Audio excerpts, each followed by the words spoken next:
Morning students, how are you बेटा।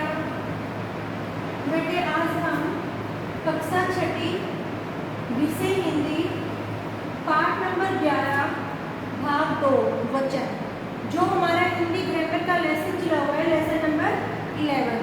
First part था हमारा लिंग और सेकंड पार्ट है वचन, और इसके बाद एक और पार्ट रहता है हमारा, वो है कार्य।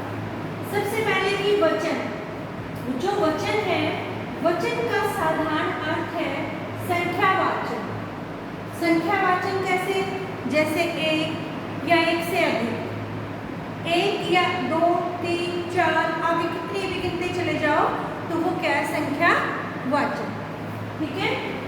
संख्यावाचक को संक्षेप में वचन भी कहते हैं। जो संख्यावाचक है उसको संक्षेप में क्या कहते हैं? वचन भी कहते हैं। ठीक है। शब्द के जिस रूप से एक या अनेक होने का पता चले उसे वचन कहते हैं। शब्द के जिस रूप से जब हमें पता चले कि ये एक चीज है, दो है, तीन है, चार है, एक से अधिक है तो बहुवचन है, अगर एक है तो क्या है? एक वचन। ठीक है। जैसे कक्षा, कक्षा क्या है? एक वचन है, क्योंकि सिंगल है, एक कक्षा है। कक्षाएं, बहुत सारी कक्षाएं हैं, तो ये क्या है? बहुवचन। ठीक है। उसके बाद वचन के दो भेद होते हैं। कितने भेद होते हैं वचन के? दो, एक वचन और बहुवचन। कौन से होते हैं? एक वचन और बहुवचन। पहले है एक वचन। शब्द के जिस रूप से केवल एक ही वस्तु या पदार्थ का बोध हो, सिर्फ एक पुस्तक, एक पेन, एक गिलास, एक बोतल का बोध हो, वो क्या कहलाता है? एक वचन कहलाता है। जैसे कलम, एक कलम। ठीक है। उसके बाद बहुवचन। बहुवचन शब्द के जिस रूप से एक से अधिक वस्तुओं का बोध होता है। क्या होता है? एक से अधिक वस्तुओं का बोध होता है, उसे क्या कहते हैं? बहुवचन कहते हैं। जैसे कलम, एक वचन में क्या आया था? कलम, बहुवचन में कलमें। ठीक है। उसके बाद कुछ शब्द ऐसे होते हैं, कुछ पदार्थ ऐसे होते हैं जिनमें हमेशा से ही एक वचन यूज होता है। क्या यूज होता है? एक वचन का प्रयोग। जैसे धातु, तांबा, लोहा। तांबा ऐसे थोड़ा बोलेंगे, एक तांबा, दो तांबा, दो लोहा, ऐसे नहीं बोलेंगे। तो एक वचन में ही बोलेंगे तांबा, लोहा, चांदी, सोना, पीतल। ठीक है। इसके बाद जो भाववाचक संख्याएं होती हैं हमारी, भाववाचक संख्याएं कौन सी होती है? जैसे सुंदरता, बुढ़ापा, जवानी, हंसना, रोना, ये क्या होती है? भाववाचक संख्याएं, जिनमें भाव दर्शाया जाए, भाव पैदा। तो वो क्या होती है? हमेशा एक वचन में यूज होती है। जिन चीजों को गिना नहीं जा सके, जिन चीजों को गिना नहीं जा सकता, वो किस में यूज होती है? एक वचन में। जिन चीजों को गिना नहीं जा सकता वो हमेशा एक वचन में ही प्रयोग की जाती है। कौन सी होती है वैसे? जैसे घी, तेल, दूध। ठीक है। जो हमारे लिक्विड पदार्थ होते हैं उनको हम गिन नहीं सकते हैं। समूहवाचक, समूहवाचक जो संख्याएं होती हैं वो किस में होती है? एक वचन में होती है। समूह, जैसे कक्षा, दल, सेना, सभा, ये सारी क्या है? समूहवाचक संख्या। उसके बाद संबंध सूचक, संबंध सूचक को भी एक वचन में प्रयोग किया जाता है। जैसे मेरे चाचा जी, मेरे पिताजी, मेरी माँ। तो इनमें किसका प्रयोग किया जाता है? एक वचन में ही इनका प्रयोग किया जाता है। उसके बाद है बहुवचन। बहुवचन का प्रयोग हम किसमें करते हैं? आदर व सम्मान प्रकट करने के लिए बहुवचन का प्रयोग किया जाता है। लेकिन चीज एक होती है वो, लेकिन जब हम अपने से बड़ों को आदर और सम्मान देते हैं तो उसके लिए बहुवचन का प्रयोग किया जाता है। ठीक है। जैसे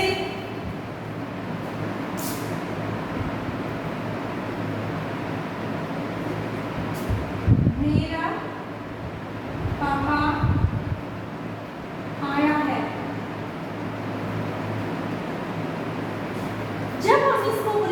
करते हैं मेरा पापा आया है, कुछ अटपटा सा लगता है। और जब बोलेंगे मेरे पापा जी आए हैं, है भी आगे ना बिंदी, मेरे पापा जी आए हैं, आया तो एक ही है, कितने आए हैं? एक ही आए हैं, लेकिन इसका प्रयोग किसमें हुआ? बहुवचन। ठीक है, एक बार और रिवाइज करवा देते हैं।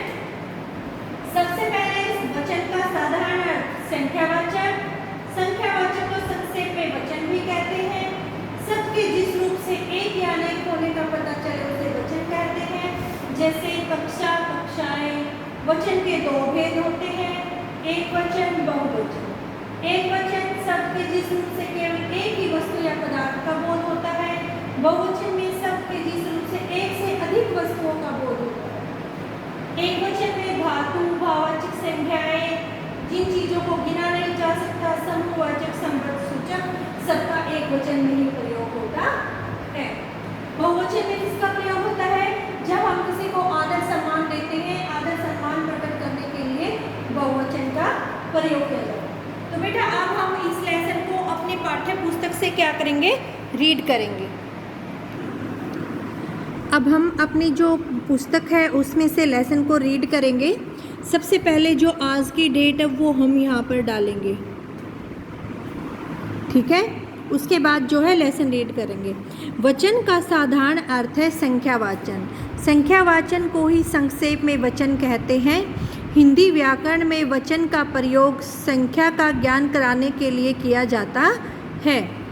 शब्द के जिस रूप से एक अथवा अनेक का पता चले उसे वचन कहते हैं। जैसे पुस्तक, पुस्तकें, लड़का, लड़के, कक्षा, कक्षाएं आदि। वचन के भेद। हिंदी भाषा में वचन के दो भेद होते हैं, एक वचन और बहुवचन। एक वचन शब्द के जिस रूप से केवल एक ही वस्तु या पदार्थ का बोध हो उसे एक वचन कहते हैं। जैसे रोटी, थैला आदि। बहुवचन शब्द के जिस रूप से एक से अधिक वस्तुओं का बोध हो उसे बहुवचन कहते हैं। जैसे किताबें, रोटियां, थैले आदि। वचन परिवर्तन के कुछ नियम। स्त्रीलिंग शब्दों के अंत में ए के स्थान पर ए करने से बात, बातें, कलम, कलमें, जुराब, जुराबें, रात, रातें, मेज, मेजें, किताब, किताबें। आ के स्थान पर ए लगाकर बेटा, बेटे, गधा, गधे, संतरा, संतरे, बस्ता, बस्ते, घोड़ा, घोड़े, बच्चा, बच्चे, पत्ता, पत्ते, रास्ता, रास्ते, मुर्गा, मुर्गे। ई के स्थान पर इयां लगाकर रीति, रीतियाँ, जाति, जातियाँ, कहानी, कहानियाँ, मिठाई, मिठाइयाँ, गति, गतियाँ, लड़की, लड़कियाँ, नाली, नालियाँ, दवाई, दवाइयाँ, तिथि, तिथियाँ, बकरी, बकरियाँ, मछली, मछलियाँ, इकाई, इकाइयाँ। इया से समाप्त होने वाले शब्दों में या पर चंद्र बिंदु लगाकर गुड़िया, गुड़ियाँ, कुतिया, कुतियाँ, बुढ़िया, बुढ़ियाँ, चिड़िया, चिड़ियाँ, डिबिया, डिबियाँ, बंदरिया, बंदरियाँ। छोटा ऊ, बड़ा ऊ तथा औ से समाप्त होने वाले शब्दों के साथ ए लगाकर ऋतु, ऋतुएं, धैनु, धैनुएं, जू, जुएं, वस्तु, वस्तुएं, बहु, बहुएं, गो, गौवें, धातु, धातुएं, वधु, वधुएं, लो, लोएं। शब्दों के साथ गण, लोक, वर्ग, जन, वृंद आदि शब्द जोड़कर विद्यार्थी, विद्यार्थीगण, डॉक्टर, डॉक्टर लोग, किसान, किसान वर्ग, नेता, नेतागण, आप लोग, गुरु, गुरुजन। श्रोता, श्रोतागण, मजदूर, मजदूर वर्ग, छात्र, छात्रवृंद। कुछ शब्दों के एक वचन व बहुवचन समान होते हैं, कारक साथ आने पर इनके बहुवचन रूप बदलते हैं। एक वचन जंगल, बहुवचन जंगल। पेड़, पेड़, कागज, कागज, शेर, शेर, व्यक्ति व्यक्ति, नींबू नींबू, गीदड़ गीदड़, आदमी आदमी, डाकू डाकू। वचन संबंधी कुछ विशेष नियम।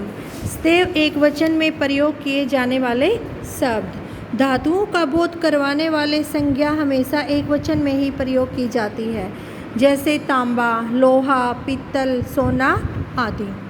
भाववाचक संज्ञाएं प्राय एक वचन में ही आती हैं, जैसे सुंदरता, बुढ़ापा, जवानी, बचपन, मिठास, डर आदि।